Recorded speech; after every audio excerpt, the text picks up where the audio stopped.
In this video, I'll quickly show you how to fade your video to black at the end, how to dip to black between two clips, and how to dip from black at the beginning of your project. First, go to Window, then Workspace, and switch yours to Default Editing, so your layout matches mine.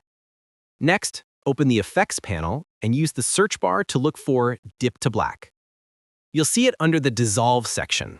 Just grab it and drag it to the end of your clip.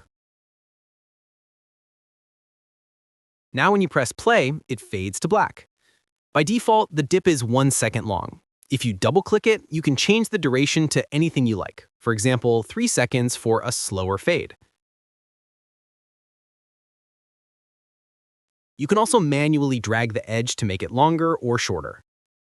To add dip to black between two clips, do the same thing. Drag and drop it right between the clips. If it doesn't land perfectly in the center, select it, go to Effect Controls, and set the alignment to Center at Cut. That snaps it into the right place. Press play, and you'll see the dip between the clips.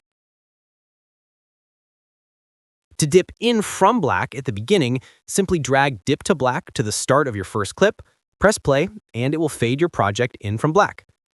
If this tutorial helped you out, make sure to like and subscribe for more helpful guides. And if you found real value in it, a super thanks would be greatly appreciated.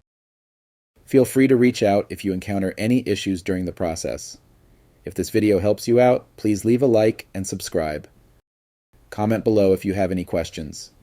If you need further assistance, consider hiring a professional using the link in this video below.